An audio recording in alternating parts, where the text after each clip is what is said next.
La conquista de Aegon. Los maestres de la ciudadela, encargados de preservar las historias de Poniente, han utilizado la conquista de Aegon como punto de referencia cronológica durante los 300 últimos años.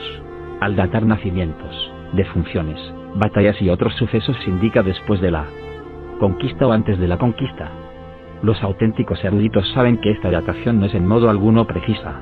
Aegon Targaryen no conquistó los 7 reinos de la noche a la mañana. Transcurrieron más de 2 años entre el desembarco de Aegon y su coronación en Antigua, que ni siquiera puso fin a la conquista, ya que Dorne seguía sin dejarse someter. Los intentos esporádicos de anexionar dos reinos se sucedieron durante todo el reinado de Aegon, y hasta bien entrados los de sus hijos, motivo por el que no es posible definir la fecha exacta del final de las guerras de la conquista. Incluso la fecha de su comienzo se presta a confusión. Muchos suponen, erróneamente, que el reinado del rey Aegon Targaryen, el primero de su nombre, empezó el día en que desembarcó en la desembocadura del río Aguas Negras, al pie de las 3 colinas, donde más adelante se fundaría la ciudad de desembarco del rey.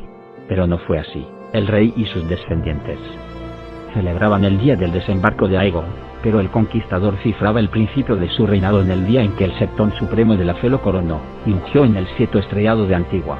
Esta coronación se produjo 2 años después del desembarco de Aegon, cuando las 3 grandes batallas de las guerras de la conquista ya llevaban mucho tiempo libradas y ganadas. Por tanto, se infiere que, en realidad, la mayor parte de la conquista de Aegon tuvo lugar del año 2 al 1 antes de la conquista. Los Targaryen eran de pura sangre Valyria, señores dragón de rancio abolengo. 12 años antes de la maldición de Valyria, 114 antes de la conquista, Aenar Targaryen, tras vender sus propiedades del feudo franco y las tierras del Largo Verano, se mudó con todas sus mujeres, riquezas, esclavos, dragones, hermanos, parientes e hijos a Roca Dragón, una ciudadela lúgubre situada a los pies de una montaña humeante, en una isla del mar angosto. En su época de máximo esplendor, Valyria fue la mayor ciudad del mundo conocido, el culmen de la civilización.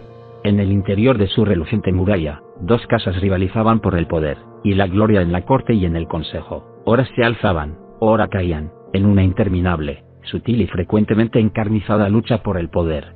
Los Targaryen no eran, ni con mucho, los señores dragón más poderosos, y sus rivales interpretaron su huida a Roca Dragón como una rendición, un acto de cobardía.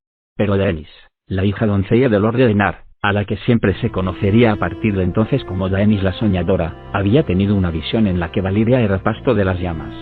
Y 12 años después, cuando llegó la maldición, no sobrevivieron más señores dragón que los Targaryen. Durante 2 siglos, Roca Dragón fue el puesto fronterizo más occidental del poder valirio.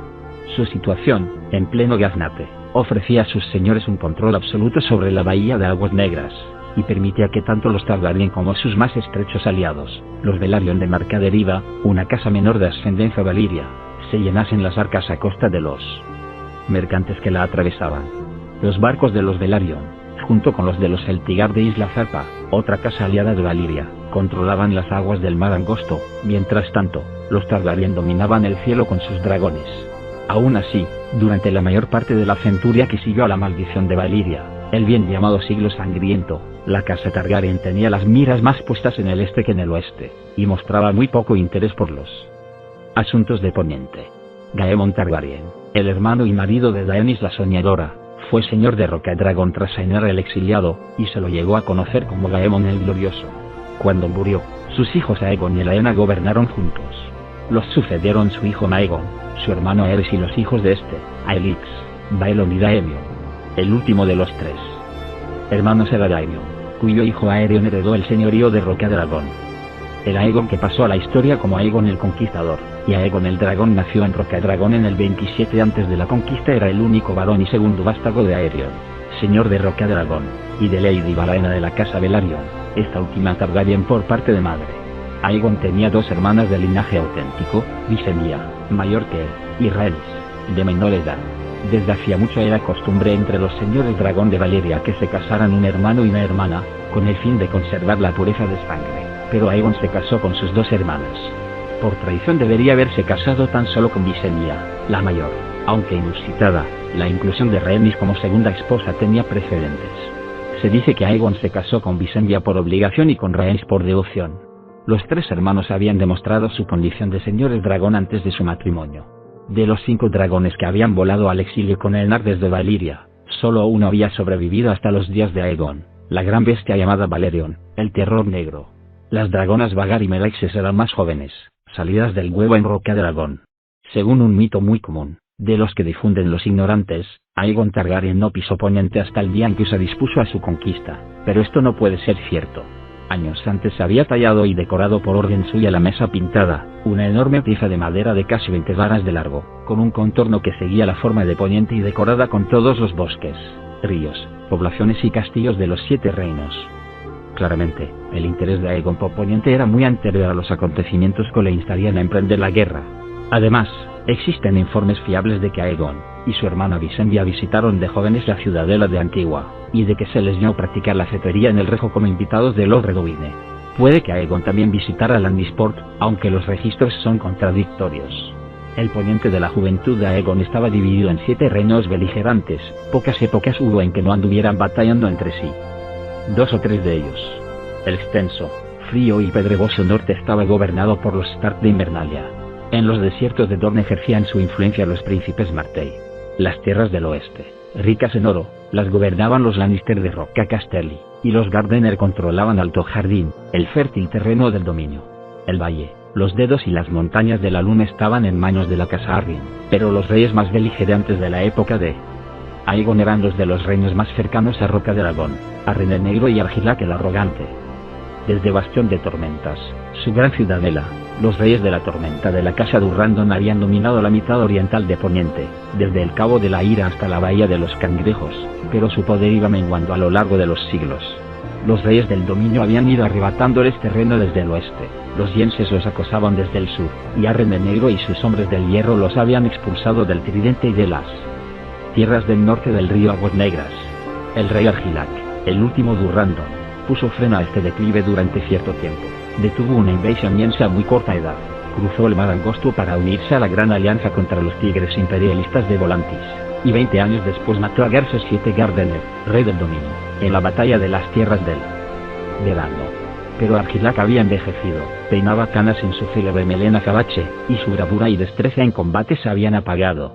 Al norte de las Aguas Negras, Arryn el Negro de la casa Oare, rey de las islas y los ríos, regía las tierras de los ríos a sangre y fuego. El abuelo de Arryn, el hijo del hierro Arryn Mano Dura, había arrebatado el tridente al abuelo de Argilac, llamado Arrek, cuyos ancestros habían derrocado centurias atrás al último rey de los ríos.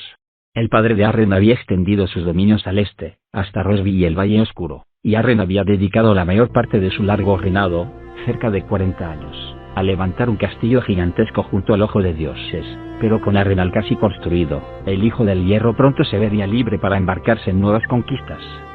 Ningún rey de Poniente fue más temido que Arryn el Negro, cuya crueldad era legendaria en los 7 reinos, y ningún rey de Poniente se sintió más amenazado por él que Argilac, el rey de la tormenta, el último Durrandon, un guerrero envejecido que solo contaba con una heredera, su hija doncella. Así, el rey Argilac se puso en contacto con los Targaryen de Roca Dragón para ofrecer a Lord Aegon la mano de su hija, con todas las tierras que se extendían al este del Ojo de Dioses, desde el Tridente hasta el río Aguas Negras, como dote. Aegon Targaryen desdeñó la propuesta del rey de la tormenta, señalándole que tenía ya 2 esposas y no necesitaba una tercera, y que las tierras que le ofrecía habían pertenecido a Arryn al más de una generación, por lo que Argilac no era quien para cederlas. Claramente, el anciano rey de la tormenta quería establecer a los Targaryen a orillas de las Aguas Negras como escudo entre sus tierras y las de Arryn el Negro. El señor de Roca Dragón le presentó una contraoferta: aceptaría las tierras que le brindaba Argilac si también le cedía el garfio de Massy, así como los bosques y llanuras comprendidos entre el sur de las Aguas Negras y el río Rodeo, incluido el nacimiento del Mander. El pacto se sellaría con el enlace de la hija de Argilac, Yoris Baratheon, amigo de la infancia de Lord Aegon y paladín suyo. Argilac el Arrogante rechazó, airado, estas condiciones. Se rumoreaba que Yoris Baratheon era de baja estofa, hermano ilegítimo por parte de padre de Lord Aegon, y el rey de la tormenta no pensaba deshonrar a su hija cediendo su mano a un bastardo. La mera proposición lo indignaba. Argilac ordenó que cortaran las manos al mensajero de Aegon y se las devolvieran en una caja. Estas son las únicas manos que pienso conceder a vuestro bastardo, escribió. Aegon no respondió. Se limitó a convocar a sus amigos, banderizos y aliados principales para que acudieran a Roca Dragón. Eran pocos. Los Velaryon de Marca Deriva habían jurado fidelidad a la casa Targaryen, igual que los Celtigar de Isla Barra. Del garfio de Massy acudieron Lord Bar Aemon de Punta Aguda y Lord Masi de Piedra Tormenta, ambos juramentados a Bastión de Tormentas, pero con lazos más estrechos con Rocadragón. Lord Aegon y sus hermanas conversaron con ellos, y juntos acudieron al sitio del castillo para rezar a los 7 de Poniente, aunque no existe constancia hasta entonces de que Aegon fuera un gran devoto. El 7º día, una bandada de cuervos partió de las torres de Rocadragón para llevar el mensaje de Lord Aegon a los 7 reinos de Poniente. Y a los 7 reyes volaron, así como a la ciudadela de Antigua, a los grandes señores y los menores, todos con idénticas palabras: a partir de ese día únicamente habría un rey en Poniente. Aquellos que se prosternaran ante Aegon de la casa Targaryen conservarían sus tierras y títulos, los que se alzaran en armas contra él resultarían derrocados, humillados y aniquilados. Existen distintas crónicas sobre el número de espadas que partieron de Rocadragón con Aegon y sus hermanas. Algunos dicen que 3000, y otros, que solo unos cientos. Esta humilde hueste de los Targaryen desembarcó en el delta de Aguas Negras, en la orilla norte, donde 3 colinas boscosas se elevaban sobre una aldea de pescadores. En tiempos de los 100 reinos, muchos señores menores habían reclamado para sí la desembocadura del río, entre ellos, los reyes Darklin del Valle Oscuro, los Masi de Piedra Tormenta y los antiguos reyes de los ríos, fueron Mad, Fiser, Bracken, Blackwood o Hugh. En diversas ocasiones, torres y fuertes habían coronado las 3 colinas, y habían sido derribados en una guerra u otra. Por aquel entonces solo quedaban piedras y ruinas cubiertas de maleza para recibir a los Targaryen. Aunque tanto Bastión de Tormentas como Arenal la habían reclamado, la desembocadura no tenía defensas, y los castillos más próximos pertenecían a señores menores sin poder militar ni influencia, señores que, por añadidura, no tenían muchos motivos para apreciar a su supuesto señor feudal, Arryn el Negro. Aegon Targaryen se apresuró a levantar una empalizada de barro y troncos alrededor de la colina más alta, y envió a sus hermanas a asegurarse la sumisión de los castillos circundantes. Rosby se rindió a Rhaenys y a Meraxes, la de los ojos dorados, sin presentar batalla. En Stokeborg, unos cuantos ballesteros dispararon saetas a Visenya, hasta que las llamas de Vagar prendieron los tejados del torreón del castillo. También se sometieron. El primer escollo de consideración para los conquistadores lo plantearon Lord Darklin del Valle Oscuro, y Lord Mooton de Poza de la Doncella, que unieron fuerzas y marcharon hacia el sur con 3000 hombres, con intención de expulsar a los invasores de vuelta al mar. Aegon envió a Orys Baratheon para atacarlos mientras avanzaban, a la vez que él descendía sobre ellos desde el cielo con el terror negro. Ambos señores murieron en la desigual batalla que se desencadenó. Después, el hijo de Darklin y el hermano de Mooton rindieron sus castillos y juraron lealtad a la casa Targaryen. En aquella época, el Valle Oscuro era el principal puerto poniente del Mar Angosto, había crecido en tamaño y riqueza gracias al comercio. Visenya Targaryen no permitió que asolaran la población, pero tampoco dudó en apropiarse de sus tesoros, que engrosaron en gran medida las arcas de los conquistadores. Quizás sea este el momento adecuado para hablar de las muy diversas afinidades de Aegon Targaryen y de sus hermanas y reinas. Visenya, la hermana la mayor, tenía tanto de guerrera como el mismísimo Aegon, tan cómoda con la cota de malla como ataviada con sedas. Empuñaba la espada larga Valyria hermana oscura y la manejaba con destreza, ya que se había entrenado junto a su hermano desde la infancia. Aunque tenía el cabello de oro y plata, y los ojos violeta de Valyria, la suya era una belleza dura y austera. Incluso los que más la apreciaron la consideraban adulta, seria e implacable, algunos decían que jugaba con él veneno y se aventuraba en el terreno de la magia negra. Rhaenys, la menor de los 3 Targaryen, era opuesta a su hermana, alegre, curiosa, impulsiva y fantasiosa. No era guerrera, le encantaban la música, el baile y la poesía, y era mecenas de numerosos juglares, titiriteros y cómicos. Aún así, se decía que pasaba más tiempo a lomos de su dragón que sus 2 hermanos juntos, porque por encima de todas las cosas, le encantaba volar. Se le oyó decir una vez que antes de morir quería sobrevolar por Meraxes el mar del ocaso para ver qué había en su costa occidental. Nadie ponía en duda la fidelidad de Visenya a su hermano y esposo, pero Rhaenys se rodeaba de muchachos atractivos, y se rumoreaba que incluso invitaba a algunos a sus estancias cuando Aegon pasaba la noche con su hermana mayor. A pesar de estos rumores, los cortesanos atentos se daban cuenta de que el rey pasaba 10 noches con Rhaenys por cada una que pasaba con Visenya. Resulta curioso que la figura de Aegon Targaryen fuera tan enigmática para sus coetáneos como para nosotros. Armado con el acero Valirio de fuego oscuro, se contaba entre los más grandes guerreros de su época, pero no se complacía en las hazañas de las armas y nunca participó en justas o torneos. Su montura era Valerion, el terror negro, pero solo volaba para guerrear o para desplazarse velozmente por tierra y mar.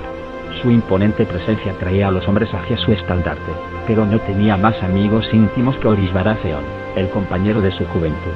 Atraía a las mujeres, pero siempre fue fiel a sus hermanas. Como rey, depositaba la confianza en su consejo privado y en sus esposas, en cuyas manos delegaba el gobierno cotidiano del reino, aunque no dudaba en asumir el mando cuando lo consideraba necesario. Aunque trataba con dureza a los rebeldes y traidores, era generoso con los antiguos enemigos que le rendían pleitesía. Lo demostró por primera vez en el fuerte de Aegon, la rudimentaria fortaleza de madera y adobe que había erigido en la cumbre de la que a partir de entonces se conocería como la colina alta de Aegon. Tras haber conquistado una docena de castillos, y asegurado ambas riberas de la desembocadura del Aguas Negras, ordenó a los señores derrotados que acudieran a él. Cuando llegaron, se postraron y depositaron las espadas a los pies de Aegon, quien les pidió que se levantaran, y los reafirmó en sus tierras y títulos. A los que lo habían apoyado durante más tiempo les concedió honores. Designó a Daemon Velaryon, señor de las mareas, consejero naval al mando de la flota real, a Tristan Massey, señor de Piedra Tormenta. Lo nombró consejero de los edictos, a Cristian Celtibar, consejero de la moneda. Además, proclamó: Horus Baratheon es mi escudo, mi partidario incondicional y mi firme mano derecha, por lo que los maestres consideran a Baratheon la primera mano del rey. Aunque hacía mucho que existía la tradición de los blasones entre los señores de Poniente, los señores dragón de Valyria no los habían utilizado nunca. Cuando los caballeros de Aegon desplegaron su enorme estandarte de batalla, un dragón tricéfalo de gules sobre campo de sable, los señores lo interpretaron como un signo inequívoco de que ella era verdaderamente uno de ellos, un gran rey digno de Poniente. Cuando la reina Visenya coronó a su hermano con una diadema de acero valirio encastrada con rubíes, y la reina Rhaenys lo saludó como Aegon, el primero de su nombre, rey de todo Poniente y escudo de su pueblo, los dragones rugieron y los señores y caballeros lo vitorearon, pero las ovaciones más fuertes fueron las del pueblo llano, las de los pescadores, los labriegos y las dueñas. Sin embargo, los 7 reyes que Aegon el dragón pensaba derrocar no estaban para celebraciones. En Arenal y en Bastión de Tormentas, Arryn el Negro y Argilac el Arrogante ya habían convocado a sus banderizos.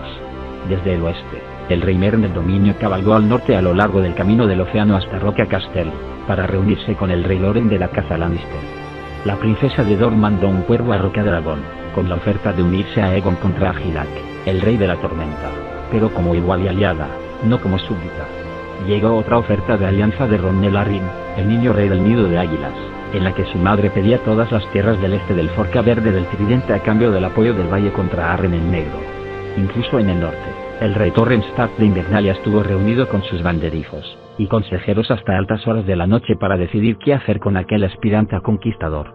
Todo el reino contenía la respiración a la espera de la siguiente jugada de Aegon. Unos días después de la coronación, las huestes de Aegon se pusieron en marcha de nuevo.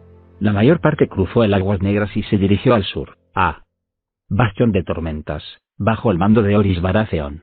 Lo acompañaba la reina Rhaenys, a lomos de Melexes, la de los ojos dorados y las escamas de plata.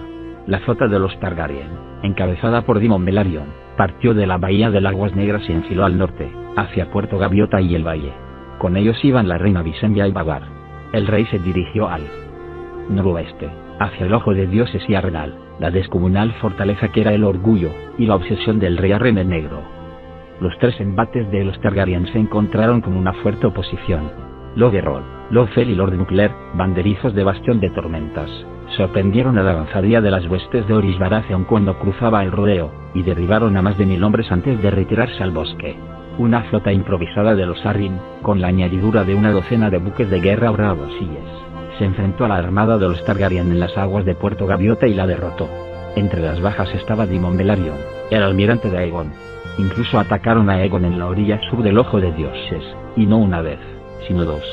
La batalla de los Juncos brindó la victoria a los Targaryen, aunque sufrieron grandes pérdidas en los sauces y orones, donde 2 hijos del rey Arryn cruzaron el lago en barcoluengos con los remos amortiguados y cayeron sobre su retaguardia. Sin embargo, en última instancia, los enemigos de Aegon no tenían respuesta para sus dragones. Los hombres del valle hundieron una tercera parte de la flota de los Targaryen y capturaron otras tantas embarcaciones, pero cuando la reina Visenya descendió sobre ellos desde las alturas, los barcos estallaron en llamas. Lord Errol, Lord Fel y Lord Buckler encontraron refugio en los bosques que también conocían, hasta que la reina Rhaenys dio rienda suelta a Melexes, y un muro de llamas barrió los bosques. convirtiendo los árboles en antorchas a su paso. En cuanto a los vencedores de los sauces y orones, al cruzar el lago para volver a Arrenal se vieron indefensos cuando Valerion se abalanzó de repente sobre ellos desde el cielo matinal. Los barcoluengos de Arren ardieron, al igual que sus hijos. Los enemigos de Aegon también se vieron acosados por otros contendientes. Cuando Agilak el arrogante reunía sus espadas en Bastión de Tormentas, los piratas de los peldaños de piedra desembarcaron en el Cabo de la Ira aprovechando su ausencia, y grupos de asaltoyenses salieron a borbotones de las montañas rojas para barrer las marcas. En el valle, el joven rey Ronel tuvo que vérselas con una rebelión en 3 hermanas, pues los hermaneños habían retirado su lealtad al nido de águilas, y habían proclamado reina a Lady Marla Sunderland. A pesar de todo, se trataba de aflicciones insignificantes en comparación con lo que esperaba Arren el Negro. Aunque la casa Ward había gobernado las tierras de los ríos durante 3 generaciones, en el Tridente no sentían ningún aprecio por sus señores hijos del hierro. Arren el Negro había provocado millares de muertes en la construcción de Arrenal, su titánico castillo, había expoliado las tierras en busca de material de construcción, y había exprimido por igual a señores y pueblo llano en su ansia por acumular oro. Por tanto, los ribereños, encabezados por Lord Edmund Tully de Aguas Dulces, se alzaron contra él. Tully, al que habían convocado para la defensa de Arrenal, se puso de parte de la casa Targaryen, enarboló el estandarte del dragón sobre su castillo, y marchó con caballeros y arqueros para unir sus fuerzas a las de Aegon. Su desafío animó a los otros señores de los ríos. Uno por uno, los señores del Tridente renegaron de Arren, y prestaron su apoyo a Aegon el dragón. Los Blackwood, Magister, Vance, Bracken, Piper, Fry, Strong, reclutaron a sus hombres y descendieron sobre Arrenal. El rey Arren el Negro, al verse superado repentinamente, se refugió en su fortaleza supuestamente inexpugnable. Arrenal, el mayor castillo jamás construido en Poniente, presumía de 5 torres colosales, una fuente inagotable de agua dulce, sótanos enormes bien aprovisionados y una robusta muralla de piedra negra, más alta que ninguna escala de asalto, y tan gruesa que no podía romperse con arietes ni resquebrajarse contra buquetes. Arren atrancó las puertas y se dispuso, con los hijos y partidarios que le quedaban, a resistir un asedio. Aegon de Rocael Dragón tenía un plan distinto. Tras unirse a Elmintal y los otros señores de los ríos para rodear el castillo, mandó a un maestre a sus puertas bajo un estandarte de paz, para parlamentar. Salió a su encuentro Arren, un hombre mayor de pelo cano que, aún así, transmitía fiereza infundada en su armadura negra. Cada rey iba acompañado de un maestre y un portaestandartes, por lo que ha quedado constancia de las palabras que cruzaron. Rendíos ahora, empezó Aegon, y podréis seguir siendo el señor de las Islas del Hierro. Rendíos ahora y vuestros hijos vivirán para sucederos. Tengo 8000 hombres apostados alrededor de vuestra muralla. Lo que hay afuera de mi muralla no es de mi incumbencia, contestó Arren. Estos muros son fuertes y gruesos, pero no tienen altura suficiente para protegeros de los dragones. Los dragones vuelan. Los construí de piedra, dijo Arren, y la piedra no arde. Cuando caiga el sol, respondió Aegon, se extinguirá vuestro linaje. Se dice que Arren escupió al oír esto último y se retiró al castillo, envió a los parapetos a todos los hombres, armados con lanzas, arcos y ballestas, y prometió tierras y riquezas para quien abatiera al dragón. Si tuviera una hija, el matadragones obtendría también su mano, proclamó Arren el Negro. En su lugar le daré a una hija de los Tully, o a las 3 si quiere. O puede quedarse con una de las mocosas de los Blackwood, o de los Strong, o con cualquiera de las hijas de esos traidores cobardes del Tridente, señores del fango mierdoso. Arren el Negro se retiró entonces a su torre, rodeado por su guardia personal, para cenar con los hijos que le quedaban. Cuando se puso el sol, los hombres de Arren el Negro escudriñaban la oscuridad incipiente aferrados a sus lanzas y ballestas. Quizá, al ver que no aparecía ningún dragón, algunos pensaran que las amenazas de Aegon eran vanas. Pero Aegon Targaryen se había alzado con Valerion por encima de las nubes, muy por encima, tanto que el dragón parecía una mosca ante la luna. Fue entonces cuando emprendió el descenso hacia el interior de la muralla. Con alas negras como el carbón, Valerion se sumergió en la oscuridad de la noche, y cuando aparecieron bajo él las inmensas torres de Arrenal, dio rienda suelta a su furia y, de un rugido, las bañó en fuego negro ribeteado de rojo. La piedra no arde, se había mofado Arren, pero su castillo no era solo de piedra. Madera, lana, cáñamo, paja, pan, tasajo y trigo, todo ardió. Tampoco los hombres del hierro de Arren eran de piedra. Entre gritos, envueltos en humo y llamas, corrían por los patios y se precipitaban por las almenas para morir contra el suelo. Incluso la piedra se resquebraja y funde si el fuego alcanza la temperatura suficiente. Los señores de los ríos que aguardaban fuera del castillo relataron después que las torres de Arenal resplandecían, rojas contra la noche, como 5 grandes cirios, y, al igual que los cirios, empezaron a retorcerse y menguar a medida que ríos de piedra derretida corrían por sus costados. Aquella noche, Arren y sus últimos hijos fueron pasto de las llamas que consumieron la monstruosa fortaleza. La casa Oare se extinguió con él, al igual que el poder de las Islas del Hierro en las tierras de los ríos.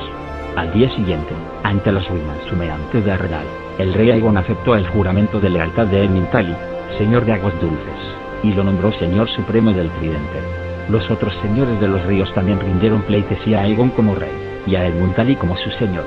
Cuando se enfriaron las cenizas y fue posible entrar en el castillo sin peligro, se recogieron las espadas de los caídos, muchas rotas, fundidas o retorcidas como cintas de acero por el fuego dragón, y se enviaron al fuerte de Aegon. En Carromatos, los banderizos del rey de la tormenta, al sur y al este, demostraron ser más leales que los del rey Arren. Argilac el arrogante congregó una hueste muy numerosa en Bastión de Tormentas. La sede de los Durrandon era una fortaleza imponente, la gran muralla que la rodeaba era más gruesa aún que la de Arenal.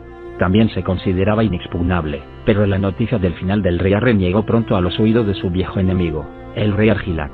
Lord Fel y Lord Nuclear, pues Lord Erro ya había muerto en combate, le enviaron informes sobre la reina Rhaenys y su dragón mientras retrocedían ante la hueste enemiga. El viejo rey guerrero bramó que no tenía intención de morir como Arren, horneado dentro de su alcázar como un cochinillo con una manzana en la boca. Así pues, Argilac el arrogante, curtido en numerosas batallas, decidió enfrentarse a su suerte empuñando una espada, y partió a caballo de Bastión de Tormentas por última vez, para ir al encuentro del enemigo en campo abierto. El avance del rey de la tormenta no sorprendió a Orys Baratheon ni a sus hombres. La reina Rhaenys, a lomos de Meraxes, había presenciado su partida de Bastión de Tormentas, y ofreció a la mano del rey información detallada en cuanto al número y la disposición de las fuerzas enemigas. Orys se hizo fuerte en las colinas, al sur de Puerta Bronce, y se estableció en el terreno alto a aguardar la llegada de los tormenteños. A medida que se acercaban los ejércitos, los hombres de la tormenta hicieron honor a su nombre. Esa mañana empezó a caer una lluvia persistente, que a mediodía se había convertido en borrasca. Los banderizos del rey Argilac lo instaron a retrasar el ataque hasta el día siguiente, pero las fuerzas del rey de la tormenta casi duplicaban las de sus enemigos, y tenía casi 4 veces más caballeros y caballería pesada. Lo indignaba a la vista de los estandartes de los Targaryen, que ondeaban empapados en las colinas de su propiedad, y el viejo guerrero curtido en tantas batallas se dio perfecta cuenta de que la lluvia los azotaba desde el sur, y daba de frente a los hombres de los Targaryen que defendían las colinas, por lo que dio la orden de atacar, y comenzó la batalla que pasó a los anales de la historia como la última tormenta. La batalla prosiguió hasta bien entrada la noche, muy sangrienta y mucho más igualada que la conquista de Arenal por parte de Aegon. Por 3 veces, Argilac el arrogante y sus hombres cargaron contra las posiciones de los Baratheon, pero las laderas eran empinadas y la lluvia había ablandado y embarrado el terreno, por lo que los caballos de guerra avanzaban a duras penas entre resbalones, y las cargas perdieron la cohesión y el impulso adecuados. A los tormenteños les fue mejor cuando mandaron a sus lanceros a pie colina arriba. Cegados por la lluvia, los invasores no los vieron escalar hasta que fue demasiado tarde, y las cuerdas empapadas de los arcos hicieron que los arqueros resultaran inútiles. Cayó una colina y luego otra, y la cuarta y última carga del rey de la tormenta y sus caballeros se abrió paso hasta el centro de las tropas de los Baratheon, y se encontró con la reina Rhaenys y Meraxes. Incluso en tierra, la dragona demostró ser temible. Dickon Morrigen y el bastardo de Refugio Negro, que estaban al mando de la vanguardia, quedaron envueltos en llamas, al igual que la guardia personal del rey Argilac. Los caballos de batalla se desbocaron y huyeron, aplastando a su paso a los jinetes que los seguían y convirtiendo la carga en un caos. Hasta el rey de la tormenta cayó de su montura. Aún así, Argilac siguió luchando. Cuando Orys Baratheon bajó la colina enfangada con los suyos, se encontró al viejo rey plantando cara a media docena de hombres, con otros tantos muertos a sus pies. «Aparta», ordenó Baratheon, y desmontó para enfrentarse al rey de la tormenta a su altura, tras ofrecerle una última oportunidad de rendición a la que Argilac contestó con un exabrupto. Así que lucharon, el vetusto rey guerrero de pelo encanecido, y la fiera mano de Aegon con su barba negra. Se dice que ambos hirieron a su contendiente, pero al final, el último Durrandon vio concedido su deseo de morir con una espada en la mano y una maldición en los labios. La muerte de su rey descorazonó por completo a los tormenteños, y a medida que se difundía la noticia, los señores y caballeros de Argilac tiraban la espada y huían. Abrieron las puertas del castillo y llevaron a Lady Argeia amordazada, encadenada y desnuda al campamento de Oris Baratheon. Se dice que Baratheon le quitó las cadenas personalmente, la envolvió en su capa, le sirvió vino y le habló con amabilidad del valor de su padre y de cómo había muerto. Después, para honrar al rey caído, adoptó el blasón y el lema de los Durrandon.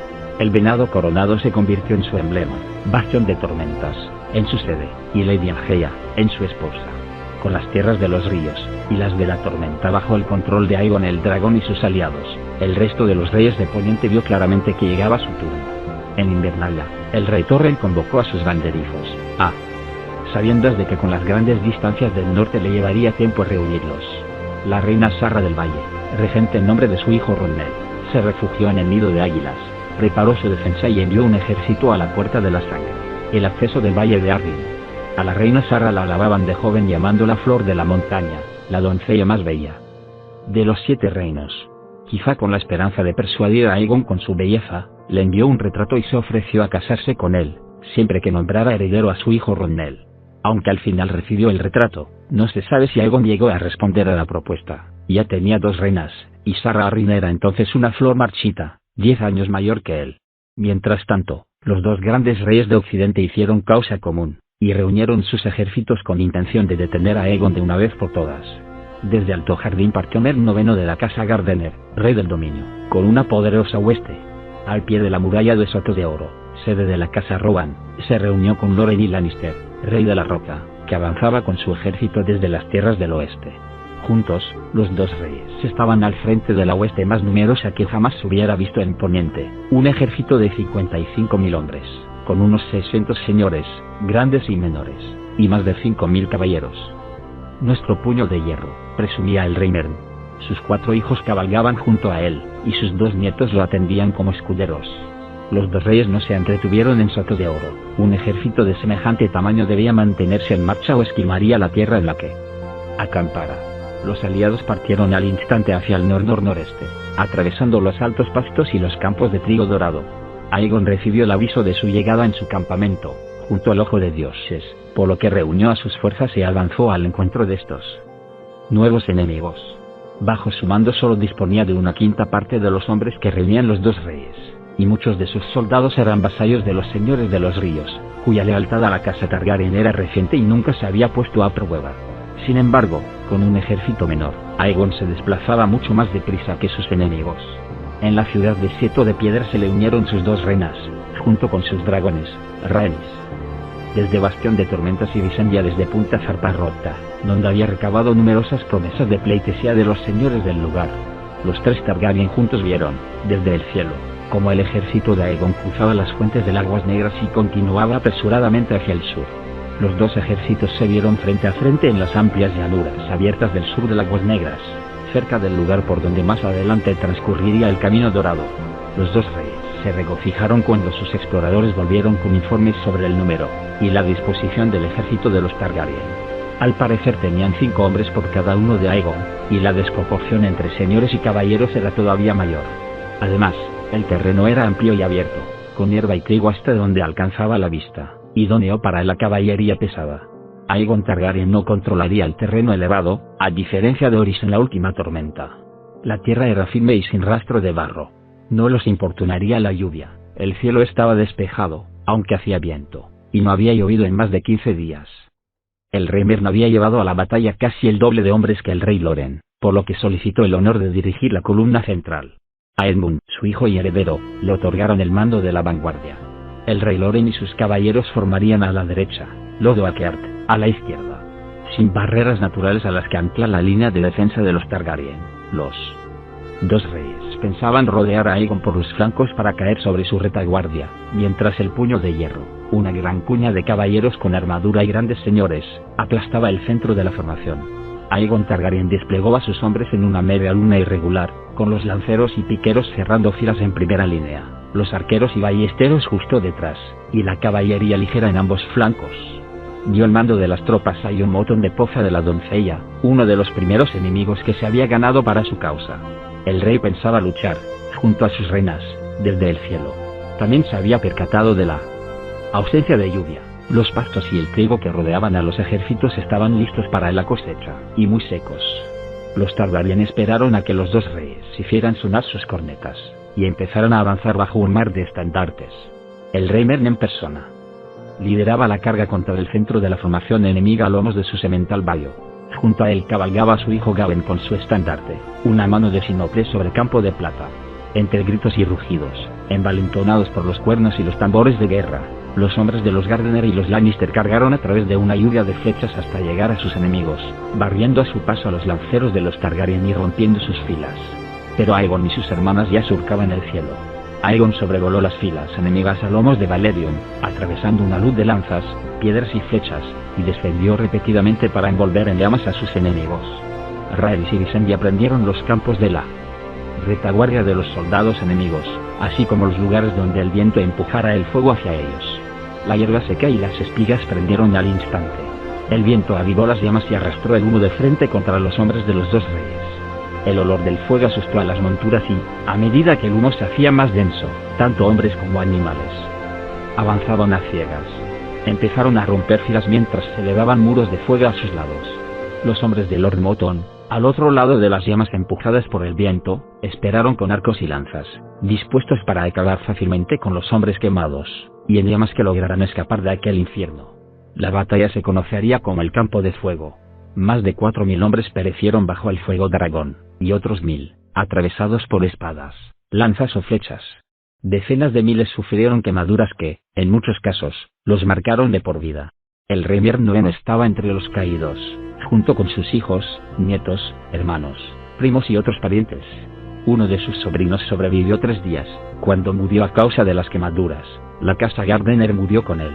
El rey Loren de la Roca, al ver perdida la batalla, consiguió ponerse a salvo tras atravesar a caballo un muro de fuego y humo. Los Targaryen perdieron menos de 100 hombres. La reina Visenya sufrió una herida de flecha en el hombro, pero se recuperó pronto. Mientras los dragones se atiborraban de muertos, Aegon ordenó que recogieran las espadas de los caídos y las mandaran río abajo. Al día siguiente capturaron a Loren Lannister. El rey de la Roca puso su espada y corona a los pies de Aegon, se arrodilló ante él y le rindió pleitesía, y Aegon, fiel a su promesa, alzó a su enemigo derrotado, lo reafirmó en sus tierras y su señorío, y lo nombró señor de Roca Castelli y guardián del occidente. Siguieron su ejemplo los banderizos de Lord Loren, así como muchos señores del dominio, los que habían sobrevivido al fuego dragón. Aún así, la conquista de Occidente no había culminado, por lo que el rey Aegon se despidió de sus hermanas y partió de inmediato a Alto Jardín, con la esperanza de asegurarse su rendición antes de que otro aspirante lo reclamara para sí. Encontró el castillo en manos de su mayordomo, Harlan Tyrell, cuyos antepasados llevaban siglos al servicio de los Gardener. Tyrell rindió las llaves sin presentar batalla y juró lealtad al rey conquistador. Como recompensa, Aegon le concedió Alto Jardín y sus dominios, lo nombró guardián del sur y señor supremo del Mander, y lo convirtió en señor de los antiguos vasallos de la casa Gardener. La intención del rey Aegon era seguir avanzando hacia el sur y forzar la sumisión de Antigua, el rey Hoidor, pero mientras estaba en Alto Jardín le llegó noticia de un nuevo desafío. Torrent Stark, el rey en el norte, había cruzado el cuello y entrado en las tierras de los ríos, al frente de un ejército de 30.000 norteños salvajes. Aegon se dirigió hacia el norte de inmediato, adelantándose a su ejército a lomos de Balerion, el Terror Negro, para plantarle cara. Mandó aviso a sus 2 reinas, y a todos los señores y caballeros que le habían rendido pleitesía tras las batallas de Arenal y el Campo de Fuego. Cuando Torrent Stark llegó a orillas del Tridente, encontró aguardándolo al sur del río a un ejército que prácticamente duplicaba el suyo. Señores de los ríos, occidentales, tormenteños, hombres del dominio, habían acudido todos. Sobre el campamento, Balerion, Meraxes y Vagar surcaban el cielo en círculos cada vez más amplios. Los exploradores de Torren habían visto las ruinas de Arenal, en las que aún ardían ascuas rojizas bajo los escombros. El rey en el norte también había oído muchas anécdotas sobre el Campo de Fuego, y sabía que le esperaría la misma suerte si intentaba cruzar el río. A pesar de todo, algunos de sus banderizos lo urgían a atacar, insistiendo en que el valor norteño les brindaría la victoria. Otros lo instaban a retroceder hasta Foso Cailin y presentar batalla en tierras del norte. Brandon Nieve, el hermano bastardo del rey, se ofreció a cruzar a solas el Tridente, al amparo de la oscuridad, para matar a los dragones mientras dormían. El rey Torrent sí que mandó a Brandon Nieve al otro lado del Tridente, pero acompañado de 3 maestres y no para matar, sino para negociar. Durante toda la noche se sucedieron los mensajes en uno y otro sentido. La mañana siguiente, fue Torrhen Stark quien cruzó el tridente. Ahí, en la orilla sur, se arrodilló, dejó la antigua corona de los reyes del invierno a los pies de Aegon y le juró lealtad, y se puso en pie como señor de Invernalia y guardián del norte, ya no como rey. Desde aquel día hasta la fecha, a Torrhen Stark se lo conoce como el rey que se arrodilló, pero no quedaron atrás los huesos calcinados de ningún norteño, y las espadas que Aegon recogió de Lord Stark y sus vasallos no estaban retorcidas, dobladas ni fundidas. Una vez más, Aegon Targaryen y sus reinos tomaron caminos distintos. Aegon se dirigió de nuevo al sur, a Antigua, mientras que Visenya y Rhaenys, a lomos de sus dragones, pusieron rumbo respectivamente al Valle de Arryn y a los desiertos de Dorne, pasando por Lanza del Sol. Sarra Arryn había reforzado las defensas de Puerto Gaviota, había destinado una hueste a la Puerta de la Sangre, y había triplicado la dotación de las guarniciones de piedra, nieve y cielo, las atalayas que protegían el acceso al nido de águilas. Todas estas defensas resultaron inútiles frente a Visenya Targaryen, que las sobrevoló sobre las alas curtidas de Bagari. Aterrizó en el patio interior del nido de águilas. Cuando la regente del valle se apresuró a enfrentársele con una docena de guardas a su espalda, se encontró a Visenya con Ronel Arryn sentado en el regazo, mirando maravillado a la dragona. «Madre, ¿puedo ir a volar con esta señora?», preguntó el niño rey. No se profirieron amenazas ni se cruzaron palabras airadas, sino que las dos reinas intercambiaron sonrisas y cortesías. Luego, Lady Sarra pidió que le llevaran las 3 coronas, su diadema de regente, la corona pequeña de su hijo, y la corona halcón de la montaña y el valle, que los reyes Arryn habían llevado durante 1000 años. Las rindió ante la reina Visenya, junto con las espadas de su guarnición, y cuentan que el pequeño rey sobrevoló 3 veces la cumbre de la lanza del gigante y aterrizó convertido en un pequeño señor. Así anexionó Visenya Targaryen el Valle de Arryn al reino de su hermano. Rhaenys Targaryen no tuvo una conquista tan fácil. Una hueste de lanceros Yenses custodiaba el paso del príncipe, el pasaje entre las montañas rojas, pero Rhaenys no entabló combate con ellos. Sobrevoló el paso, por encima de las arenas rojas y blancas, y descendió en Bait para exigir su sumisión, pero se encontró el castillo vacío y abandonado. En la ciudad que había junto a su muralla solo quedaban ancianos, mujeres y niños. Cuando les preguntó por el paradero de sus señores, lo único que contestaron fue: «Se han ido». Rhaenys bajó, siguiendo el curso del río, hasta Bonda Divina, sede de la casa Irion, pero también estaba desierta. Siguió volando hasta el lugar donde el Sangre Verde llega al mar y se encontró en los tablones, donde cientos de barcazas, esquifes de pesca, gabarras, casas flotantes y cascos de barcos se cocían al sol, unidos con cuerdas, cadenas y trozos de madera para crear una ciudad flotante, pero solo un puñado de ancianas y niños se asomó a ver volar en círculos a Meraxes. Al final, el vuelo de la reina la llevó a Lanza del Sol, la antigua sede de la casa Martell, donde encontró a la princesa de Dorne esperando en su castillo abandonado. Cuentan los maestros que Meria Martell tenía entonces 80 años y llevaba 60 gobernando a los Yenses. Estaba muy gorda, ciega y casi calva, con la piel cetrina y fofa. Argilac el arrogante la llamaba el sapo amarillo de Dorne, pero ni la edad ni la ceguera le habían nublado la mente. «No lucharé contra vos», dijo la princesa Meria a Rhaenys, «ni me prosternaré. Dorne no tiene rey, decídselo a vuestro hermano». «Eso haré», contestó Rhaenys. «Pero volveremos, princesa, y la próxima vez traeremos fuego y sangre». «Ese es vuestro lema», dijo la princesa Meria. «El nuestro, nunca doblegado, nunca roto. Podéis quemarnos, mi señora, pero no nos doblegaréis ni nos quebrantaréis. Esto es Dorne y aquí no sois bien recibida. Volved si os atrevéis». Y así se despidieron la reina y la princesa, y Dorne se quedó sin conquistar. Aegon fue mejor recibido en Occidente.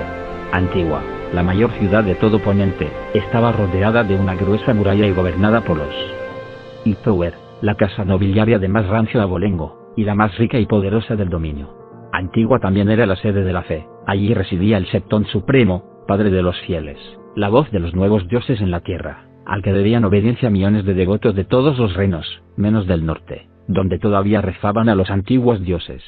También estaban las espadas de los militantes de la fe, y las órdenes de monjes guerreros a las que el vulgo conocía como estrellas y espadas.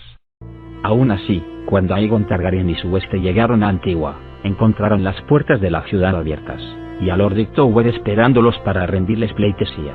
Lo que había sucedido era que, cuando la noticia del desembarco de Aegon llegó a Antigua, el Septón Supremo se encerró 7 días y 7 noches en el Seto Estrellado para que los dioses lo guiaran.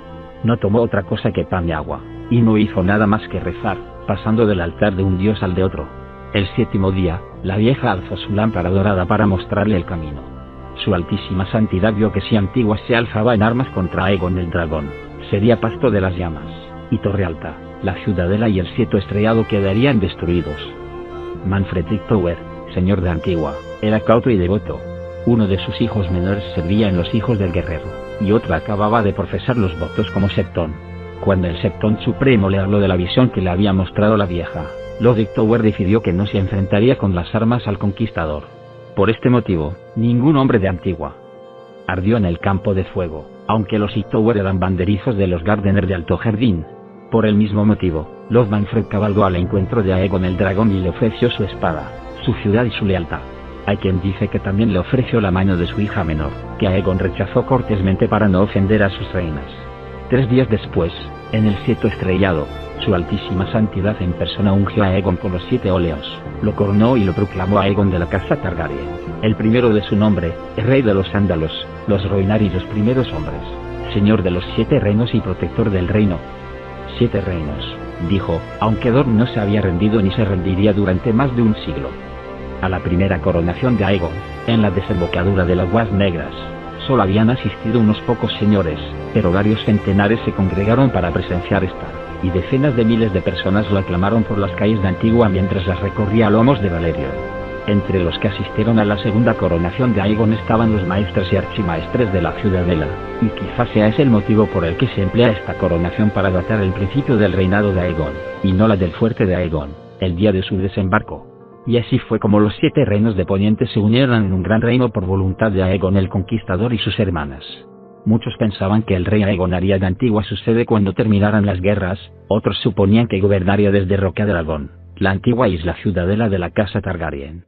Pero el rey sorprendió a todos al proclamar su intención de establecer la corte en la ciudad incipiente de las 3 colinas, junto a la desembocadura de las Aguas Negras, donde sus hermanas y él habían pisado Poniente por primera vez.